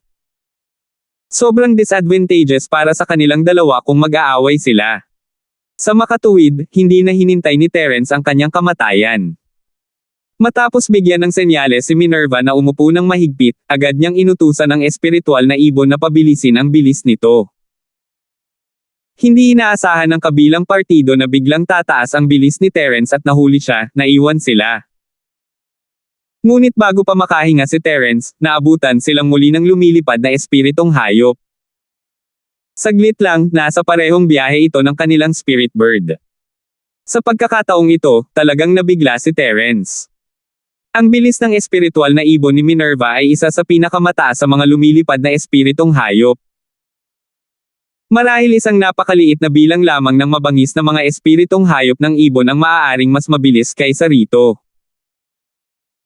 Kung ang kabilang partido ay nakasakay sa isang mabangis na ibon, ayos lang, ngunit malinaw na sila ay napaka-ordinaryong lumilipad na espiritong mga hayop. Matapos tingnang mabuti, biglang nanliit ang mga mata ni Terence. Napagtanto niya na hindi lang kontrolado ng lalaki ang lumilipad na espiritong hayop. Ang lalaking may hindi maarak na lakas ay nakahawak sa leeg ng lumilipad na espiritong hayop. Hindi niya alam kung ano ang kanyang ginawa, ngunit ang mga mata ng orihinal na amo ang lumilipad na espiritong hayop ay pula at mabangis na ngayon. Halata naman na magbubulungan na ito. Bakit ka ba nagmamadali, pupunta ba kayong dalawa sa Black Sea area? Sa sandaling ito, ang mukhang demonyong lalaki sa pangunahing upuan sa tapat niya ay nagtaas ng kilay at mayabang na nagtanong. Oo, tama iyon. Mahinang sagot ni Terence. Medyo nasar siya, ngunit ayaw niyang makasakit ng damdamin ng sinuman, lalo na kapag kaharap nila ang isang makapangyarihang nagsilang na Soul Master. Bukod pa rito, alam ni Terence na dahil may kakayahan ang kabilang partido na kontrolin ang lumilipad na espiritong hayop upang magmukmak, imposibleng maalis niya ang kabilang partido gamit ang kanyang spirit bird. Kaya lang niyang pigilan ang galit at magpanggap na magalang. Well, kung ganoon, sumama sa akin ang kasama mong babae. I've taken a fancy to her. Ang masamang mukhang lalaki ay tumingin kay Minerva mula sa gilid ng kanyang mga mata at sinabing may pagmamalaki. Saglit na natigilan si Terence, at pagkaraan ng ilang sandali, galit na galit siya. Mahigit 1 taon na siyang nasa Tianjia Island, at marami na siyang nakitang bagay. Tinawag pa niyang kapatid si Tianxing, ngunit hindi pa siya nakakita ng ganoong yabang na tulala. Sino ka ba? Sino siya? Gusto mong umalis si Minerva kasama ka ng walang dahilan at may pangungusap. Sa tingin mo ikaw ang hari ng langit, ha? Nang makita ang mapanlinlang na mga mata ng masamang lalaki na ito ay walang habas na damapo sa kanyang katawan, gumagala pabalik-balik, na parang gusto niyang kainin siya ng buhay, hindi maiwasan ni Minerva na makaramdam ng kaba at takot. Nagtago siya sa likod ni Terence, nakaramdam ng disgusto sa titig ng lalaking ito. I'm sorry, but that's impossible. Sabi ni Terence na nagpipigil ng galit. Gaano man niya katakutin ang lakas ng kabilang partido, hindi niya maaaring hayaang mahulog si Minerva sa mga kamay ng kabilang partido. Kung hindi, paano magiging komportable ang kanyang konsensya? Si Terence ay hindi isang malambot na tao sa simula, hindi niya kailanman inaatake ang sinumang hindi umaatake sa kanya, at palagi niyang pinapatay ang sinumang umatake sa kanya. Kahit sandali lang magtiis, para sa future yun. Si Terence ay hindi nagkukulang sa isang mabilis na utak, ngunit isang bagay ang hindi maikakaila siya ay may napakalimitadong oras. Once you touched his bottom line, kahit gaano ka pa kalakas, lalaban ka muna hanggang kamatayan. Ito ang dugo sa kanyang mga buto, at imposibleng magbago sa buhay na ito. Kung hindi, hindi siya magiging kanya. Bagamat napapanatili pa rin ni Terence ang kanyang kalmado sa ibabaw, ang dalisay na chi sa kanyang katawan ay nagsisimula ng gumalaw. Kung sinubukan ng kabilang partido na samantalahin siya, hindi magdadalawang isip si Terence na mag-strike muna. Bagamat ang kabilang partido ay mayroong bagong Soul Stage Master sa kanilang panig, at ang kanilang lakas ay hindi mababawasan, kung kaya nila siyang talunin o hindi ay isang bagay, at kung kaya nila siyang talunin ay iba. Ito ay may kaugnayan sa kaligtasan ni Minerva at sa kanyang dignidad bilang isang tao. Si Terence ay walang dahilan at talagang walang paraan para isuko si Minerva. Nang makita ang matigas na tugon ni Terence, si Minerva ay medyo kinakabahan sa sandaling ito, ngunit hindi niya maiwasang makaramdam ng kasiyahan sa kanyang puso. Ang kaibigang nangangailangan ay tunay na kaibigan. Kahit na nasa panganib siya, pakiramdam niya ay ligtas siyang nagtago sa likod ni Terence. Naniniwala siya na kahit na bumagsak ang langit, susuportahan ito ni Terence para sa kanya. Ito ang lalaking pinili niya, ang lakas ng loob niya. Gayunpaman, ang tila malumanay ngunit talagang matigas na tugon ni Terence ay tila hindi nakaabala sa lalaki. Pakiramdam niya ay parang hangin si Terence sa kanyang mga mata, at binibigyan na niya ito ng mukha sa pamamagitan ng pagbati sa kanya. Kung tatanggihan man siya ni Terence o hindi, wala ito sa kanyang pagsasaalang-alang, at hindi ito mahalaga. Anak, makinig kang mabuti. Ako si Kaizen mula sa grupong mersenaryo ng Poison Eye. Ang tatay ko ang pinuno ng pangkat ng mersenaryong Poison Eye, si Hubert. Hanggat ang babaeng ito ay handang sumunod sa akin, maaari mong sabihin sa mga tao na narito ako upang protektahan ka sa lugar ng Crescent Sea. Proud na sabi ng lalaking mukhang masamang tao. Mula sa kanilang mga ekspresyon, tila ang mersenaryong grupo ng Poison Eyes ay isang napakapopular at makapangyarihang puwersa sa lugar ng Crescent Sea. Hindi bababasa, ang pangalang ito ay dapat na matakot sa karamihan ng mga tao. Hownan. Si Terence, gayunpaman, ay hindi nabigla. Huminto siya at sumimangot, ano to? Mayroon pa bang gangster sa lugar na ito ng Black Sea? Sa ganoong matunog na pangalan, ang unang taong naisip ng sinumang nakapanood ng ilang pelikula ay malamang na ang boss ng Causeway Bay. Noon, siya ang idolo ng hindi mabilang na mga kabataan. Hubert yan. Anak, respeto naman. Galit na galit si Kaizen, hindi niya maintindihan kung ano ang ibig sabihin ng bata at mapanganib, ngunit alam niyang hindi ito maganda sa ekspresyon ni Terence. Para sa kanya, si Hubert ay hindi lamang ang kanyang ama, kundi pati na rin ang kanyang pinakamalaking payong. Siya rin ang Diyos-Diyosa na sinasamba niya mula pa noong bata pa siya, at hindi siya papayag na lapastanganan siya ng sinuman. Oh! Walang pag-aalinlangan na sumagot si Terence, Hubert man o Hownan, hindi siya sasama sa iyo. Hindi niya kailangan ng proteksyon mo. Pinapayuhan ko kayong talikuran ang ideyang ito sa lalong madaling panahon. Parang first time mong pumunta sa Black Sea area. Ngumuso si Kaizen.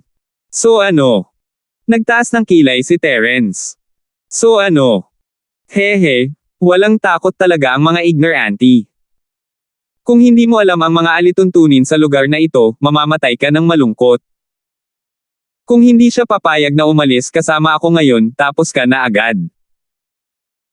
Ngumisi si Kaizen, ngunit sa parehong oras, hindi niya nakalimutang tumingin kay Minerva ng walang konsensya. 4,229. Sa ganang kanya, hindi alam ng dayuhang tulad ni Terence kung ano ang kinakatawan ng mersenaryong grupo ng Poison ay dito, ni hindi niya alam kung gaano sila kakilakilabot. Gayunpaman, kapag napagtanto ng batang ito kung ano ang nangyayari, tiyak na ikakawag niya ang kanyang buntot at humingi ng awa, masunaring ipinadala ang babae sa akin. Ngunit kung mabubuhay pa ba siya upang makita ang araw na iyon ay hindi alam. Oh! Tapos wait and see, tingnan ko kung gaano kabilis. Malamig din nang umiti si Terence, lumalakas ang intensyon ng pagpatay sa kanyang puso. Bagamat ang Kaizen na ito ay tila may malaking kapangyarihan. Ang pagkakaroon ng orihinal na Infant Stage Master bilang kanyang tagasunod ay patunay, hindi estilo ni Terence na makipagkompromiso sa sandaling dumating siya. Not to mention, binibigay niya si Minerva sa kanya. Huwag na nating pag-usapan kung papayag o hindi si Minerva, ito ang kanyang bottom line. Paanong hindi siya magagalit? Kaya lang hindi siya pamilyar sa lugar na ito. Kung siya ay nasa North Island o sa gitnang isla, tiyak na papatayin niya ang mayabang na Kaizen na ito. Anyway, sa kanyang lakas at pinagsamang lakas ni Minerva, hindi sila magagapi sa mga Golden Core Stage Cultivator. Siguradong mahuhuli ang kabilang partido. Para naman sa bagong cultivator na ito ng Soul Stage, hanggat kaya niyang takasan ang sakuna na ito, may haharap sa kanya para sa kanya sa hinaharap. Buti, may backbone ka. Pero gusto kong makita kung hanggang kailan ka matapang. Ngumuso si Kaizen at agad na nagutos, Old Kong, alis na tayo.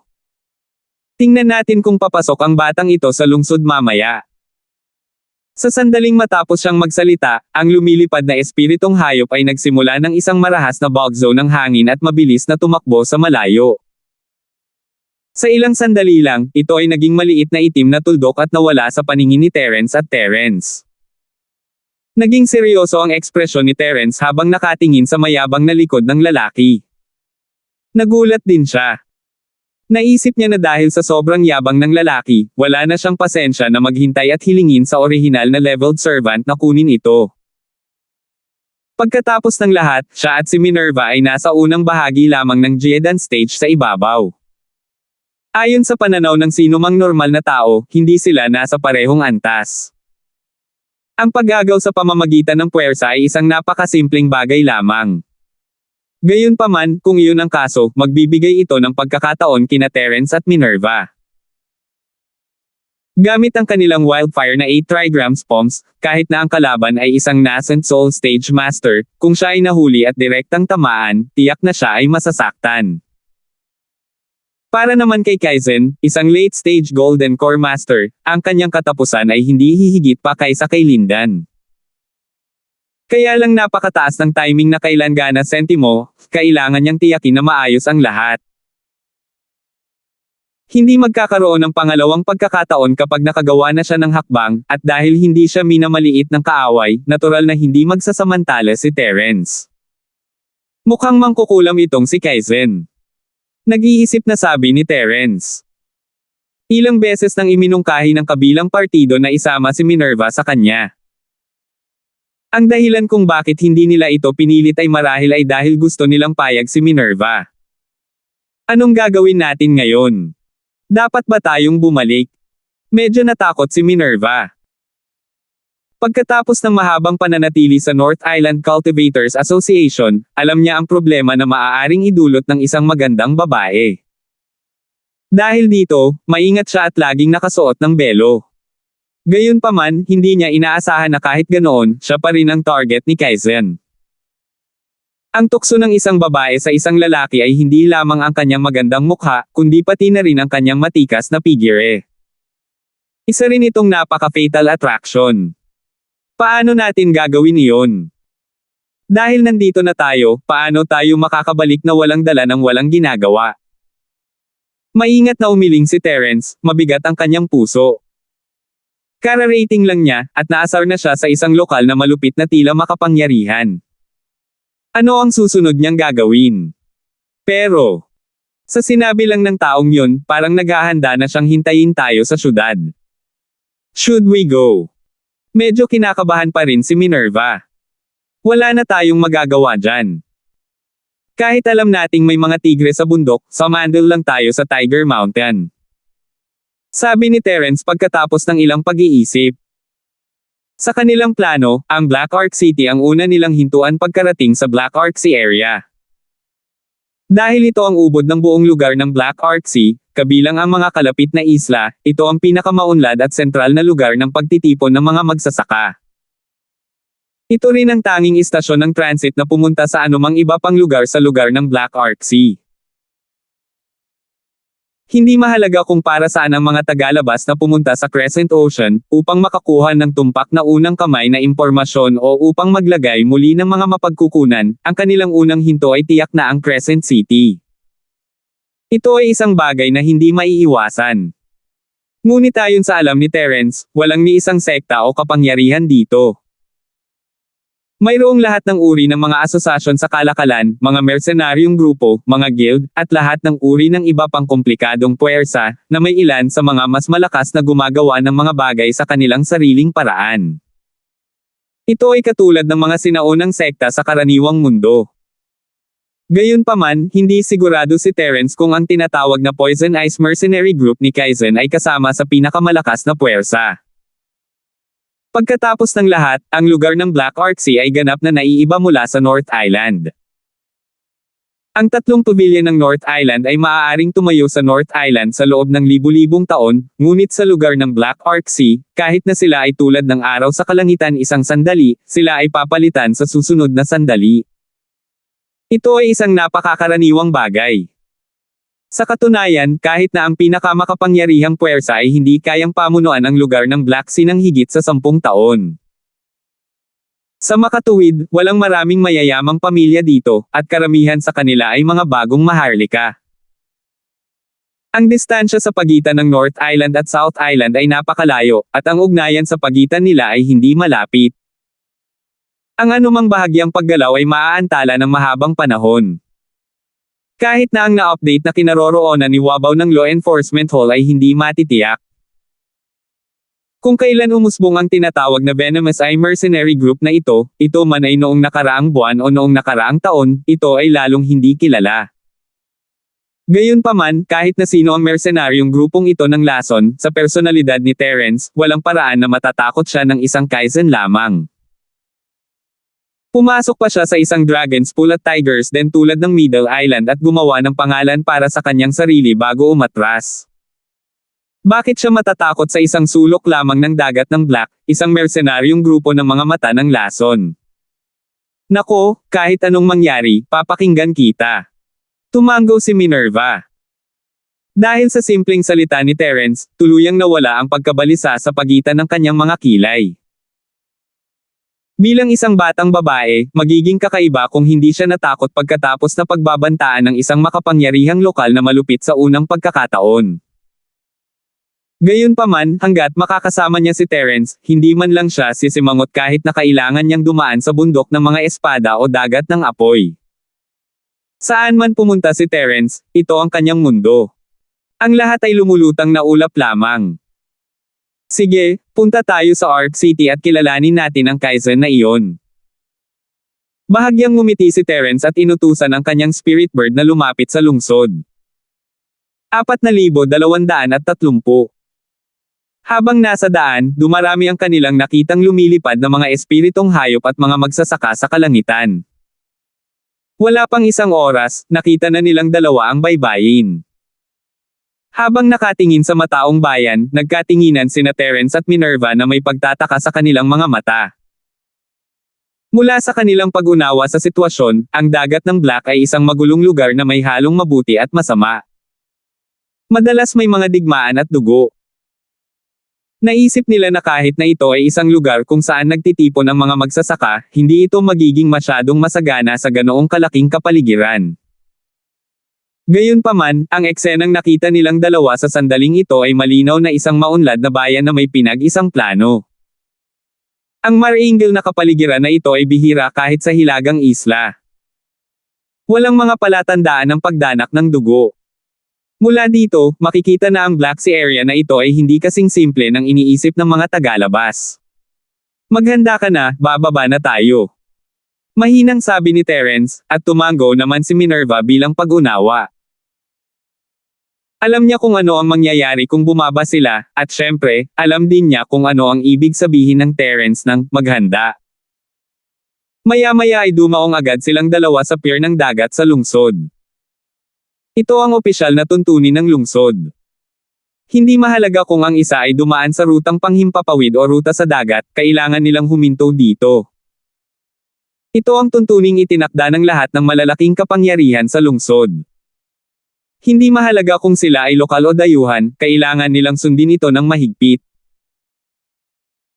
Kung hindi, kung ang isang tao ay padalos-dalos na sumakay sa isang aerial spirit beast papunta sa kalangitan sa itaas ng lungsod, ito ay makikita bilang isang provocation sa buong lungsod, pati na rin isang hamon sa lahat ng mga kapangyarihan sa loob ng lungsod. Hindi ito biro. Noong nakaraan, mayroong isang pinuno ng malalaking puwersa ng Nakajima na naging napakayabang na nilabag niya ang panuntunang ito ng walang pahintulot. Gayunpaman, ang huling resulta ay namatay siya nang hindi alam kung bakit. Kahit na matapos na ma-alerto ang law enforcement hall ng Nakajima, wala silang nalaman. Sa huli, maaari lamang nilang iwanan ito. Mula noon, walang nang ahas na suwayan ang panuntunang ito. Kahit malaki ang background nila, kailangan nilang pumasok at lumabas sa pier ng dagat. Sa huli, ito pa rin ang kasabihan na ang isang malakas na dragon ay hindi maaaring sugpuin ng isang ahas sa sarili nitong teritoryo. Ang mga puwersa sa lugar ng Crescent Sea ay talagang hindi gaanong malakas kaysa sa mga nangungunang puwersa sa mga panlabas na isla. Gayunpaman, tiyak na dahil dito na wala silang mawawala. Pagdating sa lugar na ito ng Black Sea, maliban kung mapipigilan ng isa ang lahat ng kapangyarihan dito, makahigil lang ang isa. Dumaong silang dalawa sa pier ng dagat, at agad na lumapit ang isang katulong upang tumulong sa paggabay sa mga espiritual na ibon. Ang lahat ng lumilipad na espiritual na hayop, kabilang ang mga espiritual na ibon, ay hindi pinahihintulutang pumasok sa lungsod, kaya mayroong isang espesyal na sakahan sa pag-aanak sa pier ng dagat. Hanggat ang isa ay nagbabayad ng isang tiyak na halaga ng espiritual na jade, maaari nilang kontrolin ang mga ibon ng walang anumang pag-aalala. Gayunpaman, nang papaalisin na ni Minerva ang espiritong ibon, lumingon siya at nakita si Kaizen na may masamang ngiti sa mukha. Hinaharangan niya ang daan kasama ang isang katulong at dalawang babae. Bagamat handa na siya sa pag-iisip, hindi napigilan ang kanyang puso na tumibok nang bigla niyang makita muli ang taong ito. Kung si Terence ay hindi nakatayo sa gilid, si Minerva ay maaaring hindi malay na umatake. Akala ko tatakas ka. Hindi ko inaasahan na darating ka. Hindi ko alam kung dapat kong sabihin na matapang ka o matakti ka. Ngumisi si Kaizen at sinabing, "Siyempre, sana ikaw na ang huli." Pagkatapos ng lahat, tanging ang mga nakakaalam ng kanilang lugar ang maaaring mabuhay ng mas matagal. At saka, kung kailangan mong gumamit ng puwersa sa isang magandang babae, ito ay magiging sobrang killjoy, hindi ba? I'm sorry, sir. Mukhang masyado kang nag-iisip. Ayon sa logic mo, hindi tayo matatawag na tactful. Hindi nagbago ang ekspresyon ni Terence habang siya ay sumagot ng walang pakialam. So hindi ka mataktika. Biglang nagbago ang ekspresyon ni Kaizen, at ang kanyang ekspresyon ay naging mas mayabang. Ngumisi siya, buti, matigas siya. Gayunpaman, gusto kong makita kung gaano kakatagal na hindi sumusuko. Dahil nakarating ka na sa Black Ark City, huwag kang umalis. Kasi, hindi ka pwedeng umalis. Sa iyong tono, maaari bang mangagaw ka ng mga tao sa lugar na ito ng Black Sea? Nanlamig din ang mukha ni Terence. Parang hindi ka kumbinsido. Sayang naman at sikat ako sa pakikitungo sa lahat ng uri ng kawalang kasiyahan dito sa Black Sea area. Tama ka, ganyan talaga. Napangisi si Kaizen. Habang nag-uusap ang dalawa, naging masungit ang kanilang mga aura, na agad na nakakuha ng atensyon ng mga dumadaan sa paligid. Nakatayo sila sa gilid, nagtuturo at nag-uusap, at lahat sila ay hindi nag-atubili na suportahan ang panig ni Kaizen. Walang ibang dahilan. Malinaw sa isang sulyap kung sino ang mas malakas at kung sino ang mas mahina. Hindi na kailangang mag-isip ng labis. Sa mga tuntunin ng lakas, si Kaizen ay isang huling yugto ng gininto angkor sa kanyang sarili, at higit sa lahat, mayroon siyang isang bagong dating na Soul Master bilang kanyang lingkod. Ang panig ni Terence ay mayroon lamang 2 early-stage Golden Core Masters, sila ay nasa ganap na magkakaibang antas. Sa aspeto ng kapangyarihan, si Kaizen ay ang Young Master ng Poison Ice Mercenary Group at isang lokal na tyrant, habang sina Terence at Terence ay ganap na estranghero. Isang tingin at masasabi na sila ay mga dayuhan na walang pundasyon. Ang gayong matalim at direktang kaibahan ay hindi maihahambing sa sinuman. Maraming beses na nila itong nakita noon. Si Kaizen ay nagdala ng mga tao upang mangagaw ng isang babae. Hindi ito kailanman naging balita sa lugar ng Black Sea. Mangyayari ito tuwing 10 araw o kalahating buwan, at sanay na ang lahat. Lahat ng tao sa Black Sea area ay gumagawa ng kani-kanilang bagay. Walang sino man ang mag-aalaga sa ganitong uri ng bagay tulad ng pag-agaw ng isang babae, at walang sino man ang tatayo at maghahanap ng gulo. Nanood lang sila ng palabas at nag-uusap saglit.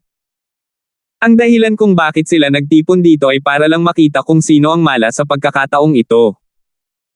Napakaraming tao dito, bakit hindi mo sila tanungin at tingnan kung random lang akong mangagaw ng tao? Or rather, you can also ask around, ilang babae na ba ang naaga ko dito? Tumawa ng walang takot si Kaizen. Nang marinig ito ng mga tao sa paligid, ang ilan sa kanila ay umiling sa paghamak. Ang dahilan kung bakit naging mayabang si Kaizen ay dahil sa kanyang ama, si Hubert, at sa mercenaryong grupo ng Poison Eye. Kung hindi, imposible para sa kanya na magkaroon ng Yuanying stage expert na susundan siya. Bagamat makapangyarihan siya bilang isang late Jindan stage expert, napakaraming eksperto sa lugar ng Black Sea.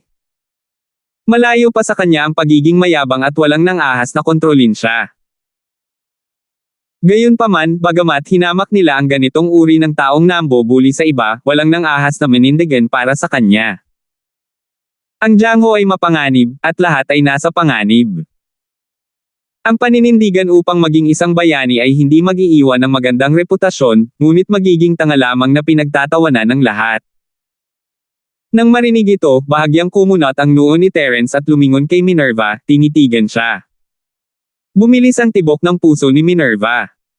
Nakikita niya ang layunin ng pagpatay sa mga mata ni Terence. Hindi siya nang ahas na maging mabagal at nagsimulang i-channel ang kanyang chi. Salamat po at sinamahan ninyo ako, ingat lagi mga master.